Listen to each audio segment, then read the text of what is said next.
Bonjour, alors voilà la vidéo pour essayer de créer ces manches. Alors, sur ma version de Colette que j'ai faite pour l'instant, j'ai fait la version la plus simple, c'est-à-dire corps droit, la manche tombante, ce qui fait qu'en fait j'ai autant de mailles en haut qu'en bas, et donc c'est vraiment la version la plus simple. Pour ça ensuite je relève toutes mes mailles pour ensuite les tricoter tout droit. Donc, vous voyez, moi je relève d'abord mes mailles et ensuite je les tricote. Je sais que certaines tricoteuses font ce qu'on appelle un relevé tricoté, c'est-à-dire qu'elles tricotent en même temps qu'elles relèvent leurs mailles. Moi, c'est pas la méthode que j'emploie, c'est pas comme ça que j'ai appris. Et puis en plus, c'est pas comme ça que je préfère faire, parce que je préfère relever toutes mes mailles, équilibrer mes mailles, et une fois que j'ai bien équilibré mes mailles, seulement je me mets à tricoter après. C'est en fait pas bien plus compliqué, hein. Il y en a qui disent qu'ils ne savent pas relever sans tricoter, mais en fait c'est pas plus difficile. Donc, j'ai fait la première manche, donc je vous la montre, cette première manche, donc elle part hop, de l'emmanchure, et c'est un tube tout droit, qui une fois arrivé au bout, donc je l'ai fait en uni tout le long parce que j'avais plus assez pour faire des rayures, donc j'ai choisi de faire version très simple, une petite rayure au bout qui rappelle le corps. Pour ça, donc je suis allée droit jusqu'ici, hein, j'ai autant de mailles au bout qu'au devant. Et ensuite, j'ai passé toutes mes mailles, 2 mailles ensemble. Ce qui fait que j'ai réduit de moitié mon nombre de mailles pour le poignet. Et puis ensuite, j'ai tricoté mon poignet en côte 1-1. Pour tricoter mon poignet, j'ai pris une aiguille inférieure. Ça, c'est en 4. Et là, mon poignet, je passe en 3,5. On essaye toujours de prendre une taille inférieure quand on fait des côtes. Voilà, donc ça, c'est ce qui s'apparente à une manche bishop. Donc, c'est la manche la plus facile à créer, puisqu'en fait, elle va tout droit. Donc, il n'y a vraiment pas besoin de se compliquer. Et puis, c'est juste à la fin qu'on fait cette réduction. Alors, la manche bishop a un effet assez loose, comme ça, assez large. Et puis, avec un effet assez moderne sur le rétrécissement du poignet. Normalement, c'est une manche, enfin, le poignet est assez long. Bon, on fait comme on veut, hein. Et puis, normalement, la manche bishop aussi peut avoir un effet un petit peu évasé sur le bout. Mais pareil, c'est pas une obligation. Pour la longueur, je l'ai fait sur moi au fur et à mesure. Une fois que je suis arrivée, cette partie-là, une fois qu'elle est arrivée à mon poignet, c'est à ce moment-là que j'ai fait mes réductions. Ce qui fait qu'ensuite, je tricote mon poignet. Donc, ça me fait des manches assez longues. Mais en fait, comme je rabats mon poignet sur mon embout, pardon, à cette partie-là, ça bouffe, en fait. Ça fait un effet un peu comme ceci. Voilà, ça bouffe un petit peu sur le bas. Donc ça, c'est une première façon de faire les manches. On peut faire cette version, hein, tricoté droit, puis la faire plus courte. Hop, voilà. Vous faites, on voit pas très bien là, mais vous tricotez moins et vous avez une manche plus courte. C'est la même chose, mais en plus court. Après, je vais essayer de vous présenter plein de types de manches et de vous expliquer un peu comment c'est possible de les monter. Alors, dans ces manches, vous avez par exemple ici la manche ballon. Donc la manche ballon, avec le design de Colette, l'avantage, c'est que vous avez, alors je ne sais pas si on voit bien, mais bon, vous avez cette patte de boutonnage avec ces mailles qui sont en attente ici. Pour faire bouffer votre manche ballon, c'est ça, hein, la manche ballon, elle bouffe. Pour faire bouffer, il suffit que toutes ces mailles que vous avez sur votre patte, vous les doubliez. Donc, vous rajoutez des mailles entre les deux, vous faites des augmentations intercalaires, et vous vous retrouvez, par exemple, vous aviez 7 mailles ici, vous multipliez, vous en avez 14. Ce qui fait que ça va, hop, bouffer un petit peu à ce point. Vous pouvez même bouffer un petit peu plus si vous voulez que ce soit bouffant sur une plus large partie. Et puis vous doublez vos mailles de façon équivalente. Je sais pas, par exemple, vous en rajoutez 4 de côté, 4 de l'autre. Hop, cette partie-là, vous allez doubler vos mailles, ce qui va faire que ça va bouffer. Par contre, vous bouffez, pour faire l'effet bouffant, pardon, il faut que vous montiez, donc vous rajoutiez autant de mailles, en mailles intercalaires. Vous tricotez quelques rangs et ensuite vous allez réduire. Parce que sinon, en fait, ça va juste élargir votre manche, mais ça ne va pas la bouffer. Pour la froncer, il va falloir que vous réduisiez ensuite votre nombre de mailles. Vous tricotez par exemple 10 rangs. Et ensuite, vous réduisez toutes les mailles que vous avez doublées là, vous les rediminuez pour faire un effet fronce sur le haut de la manche. Pour avoir l'effet ballon, c'est un peu le même principe que la bishop. Hein, on resserre le bas en diminuant toutes les mailles par deux. Donc ça, c'est une version assez simple, hein, on s'arrête, droite. Donc ça, c'est un peu l'équivalent de la manche bishop, justement. Droite, et puis on bouffe le bas. Alors ça, c'est aussi un type de manche bouffante ou bishop. Et en fait, là, vous voyez, c'est arrondi. Ce qui fait qu'en fait, arrivé au coude, ou un petit peu plus bas que le coude, vous allez augmenter. Vous faites des augmentations. Vous pouvez les faire régulières. Donc là, vous augmentez, je sais pas, une maille sur 10. Vous faites encore 5 rangs pour augmenter une maille sur 10. encore comme ça sur 3, il ne faut pas non plus augmenter énorme. Et donc vous allez élargir au fur et à mesure le bas de votre manche, puis vous resserrez le bas en diminuant à l'arrivée du poignet. Vous faites toutes vos mailles par deux, tricotez 2 mailles ensemble et ça diminue moitié. Alors pour cette manche là, vous voyez, elle est un peu évasée. Alors là par contre, il faut augmenter le nombre de mailles que vous allez avoir au fur et à mesure pour vraiment avoir le V qui se forme. Donc là, on augmente, là on tricote droit et là on augmente au fur et à mesure. Là, on n'augmente que sur le bas et on bouffe ensuite en réduisant. Là, on ne fait qu'augmenter. Et puis le bas, on fait des côtes classiques.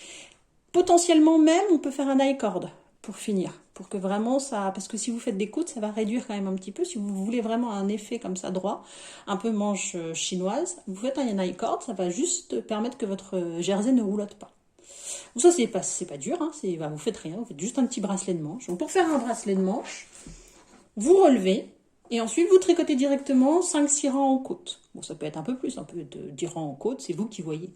Vous pouvez faire des côtes 1-1 ou des côtes 2-2. Donc ça, c'est la même chose que ça, mais en plus petit. Et là, donc on est sur un type de manche assez particulier. Alors en tricot, on peut quand même le faire. Hein. Il faut aller droit, on resserre ici, puis tout d'un coup, on refait des augmentations. Et ça, je vais vous montrer un peu le type d'effet parce que j'avais fait ça sur un autre design.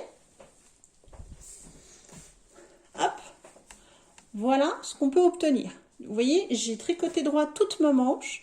Arrivé à peu près au poignet, j'ai resserré et j'ai fait des côtes. Sauf qu'au lieu de m'arrêter là, eh bien, j'ai réaugmenté après les côtes. Hop, et j'ai tricoté en augmentant un petit peu et en resserrant de nouveau à la fin pour vraiment faire l'effet bouffant. Vous voyez, donc là, je tricote, j'arrive ici, je fais en côte, donc j'ai un peu réduit mes mailles. Hein, à chaque fois, j'en ai réduit 2, j'ai tricoté un, 2, j'ai tricoté un, 2, j'ai tricoté un, parce que j'avais moins de choses à réduire. Donc vous pouvez faire ça, puis ensuite vous réaugmentez pour réobtenir le même nombre de mailles. Je crois que j'ai même encore augmenté un petit peu après pour vraiment bouffer. Et puis à la fin, eh ben, on réduit. Et puis là, vous voyez, j'ai fini non pas par un high cord, mais par des... Comment? Pas du jersey, mais du point mousse. J'ai fait 4 rangs de point mousse. Le point mousse empêche aussi de le rouloter du jersey. Donc voilà, vous pouvez par exemple faire ce type de design. Assez facile à réaliser, enfin, pas bien difficile à réaliser. Vous pouvez aussi choisir. Donc là, vous avez des manches très bouffantes. Hop. Donc elles sont à l'emmanchure. Donc c'est pas le même type d'emmanchure, c'est une manchure raglan. Mais ça pourrait très bien fonctionner sur le même type. Donc là, j'ai augmenté toutes mes mailles pour vraiment faire un bouffant, augmenter la manche par rapport à la taille de l'emmanchure. Et ensuite, je suis allée les réduire au fur et à mesure. Donc on peut réduire. Et moi, j'ai fini. Donc là, c'est plus l'aspect de la vraie manche bishop. Donc en fait, toute cette partie-là, là, c'est le coude. Et toute cette partie-là, en fait, ça fait l'avant du bras. Donc là, pour faire ça, j'ai tricoté tout en côte 2-2. Ce qui fait qu'en fait, la côte 2-2 permet en fait, la côte 1-1 aussi, hein, d'avoir une grande élasticité, ce qui fait que ça va suivre votre avant-bras de façon assez régulière. Ça serre en fait, et puis ça fait vraiment un effet bouffant. Ensuite, dans les types de manches qu'on peut avoir, on pouvait avoir cette manche-là, pourquoi pas. Pour faire cette manche-là, eh bien, on tricote, comme je vous ai expliqué la première partie, et puis on va aller en dessous de la manche. Oups, faut que je prenne une manche. Plutôt ça. On va aller en dessous de la manche et on va aller relever un rang de mailles, hop, en dessous, et on va retricoter une partie. Et puis, comme on a 3 passages, je relève quelques rangs en dessous des mailles, puis je retricote, et ben je vais refaire une deuxième fois, je relève des mailles et je retricote. Donc ça fait cette espèce de manche qu'on appelle la manche calypso. Donc ça, c'est plutôt des manches bouffantes. Qu'est-ce qu'on peut avoir? Donc ça, je vous ai expliqué, hein. On évase de plus en plus, on augmente de plus en plus. Alors ça, il faut vraiment partir un peu droit, puis en fait on augmente pour avoir beaucoup de tissu, et on ne réduit pas à la fin, ce qui fait que ça... Mais ce type de manche, vaut mieux sur des types... du coton, des choses comme ça, des choses assez... ou alors de la soie peut-être, du mérino soie, ce qui fait beaucoup de souplesse. Alors, bon, ça c'est possible aussi à faire, ce type de manche. Mais alors dans ce cas-là, pour faire ce type de manche, moi je vous conseillerais de relever des mailles et ensuite, alors, moi je vous conseillerais de la faire en 2 fois parce que vous allez faire une première partie et là en fait il va falloir en relever encore en dessous. Bon, c'est un peu compliqué en fait, je pense ça. Mais c'est possible à faire en fait avec, je pense qu'on fait une première, hop, et ensuite on va faire une deuxième en relevant en dessous. Mais bon, ça je pense que c'est vraiment assez compliqué à faire, j'ai encore jamais fait. Qu'est-ce qu'on peut faire encore? Bon, je crois que ça c'est pareil, hein, c'est tout un tas de types de manches, mais je vous ai expliqué, hein, ça ressemble à une manche bouffante. Ça c'est la Bishop, donc vous voyez le poignet justement très long. Donc ça c'est la manche où vous faites beaucoup de tissu, donc vous augmentez pour avoir beaucoup de tissu et de souplesse. Moi si vous faites ça, donc il faut un tombé assez fluide de votre laine, et puis vous faites un high cord à la fin. Bon ça je vous ai expliqué aussi. Voilà pour les types de manches. Il faut que je vous explique par contre si vous êtes sur une version que vous avez prise ajustée, donc pas la manche tombante. C'est la reprise des mailles sur la version ajustée. Donc si vous êtes en version ajustée, vous avez, je vous ai expliqué, c'est un peu le bazar dans mon truc, je vous ai expliqué dans l'autre vidéo qu'en fait il faut s'arrêter plus avant dans la patte et ensuite on descendra et on augmente à ce niveau-là. On augmente pour rattraper le nombre de mailles du corps qu'on voulait. Ça je l'ai expliqué dans une autre vidéo. Ce qui fait qu'on se retrouve avec pas cette facilité de récupérer toutes ces mailles et de faire droit, mais une ouverture avec l'arrondi en bas. Ce qui fait qu'il va falloir qu'on reprenne, non pas la manche va partir comme ça, perpendiculaire au corps, il va falloir que la manche tombe, en quelque sorte, le long du corps. Pour ça, en fait, on va relever les mailles, mais on va tricoter en aller-retour et en raccourci à l'allemande. C'est-à-dire qu'on commence avec les mailles qu'on avait de la patte, puis on va, hop, un rang dans un sens, on fait une maille du rang raccourci, on revient dans l'autre, on rajoute une maille qu'on a sur l'aiguille, de celle qu'on a relevé, hop, on raccourcit, on revient, on rajoute encore une maille, rang raccourci, on revient, on rajoute encore une maille, et ainsi de suite tout le long, jusqu'à ce qu'on arrive à peu près à la partie du départ de l'arrondi. Voilà, donc là en fait toutes les mailles qui ont été droites, on va les tricoter en aller-retour pour augmenter en fait de cette façon, votre tissu va se créer de cette façon, non pas comme ça, mais comme ça. Ce qui fait que votre manche, elle va venir de cette façon-là. Voilà, donc là, quand on est sur le type d'emmanchure, comme je vous ai expliqué là, si on choisit cette version, il faut vraiment tricoter comme ça, en rang raccourci à l'allemande, en aller-retour. Hop, hop, hop, hop, hop, hop, hop, hop, hop, hop. Comme ça, donc en fait, vous voyez, quand je vous mets le motif, ça va tricoter en jersey comme ceci. Une fois qu'on arrive à l'arrondi, on reprend toutes les mailles sur son aiguille et on tricote jusqu'au bout.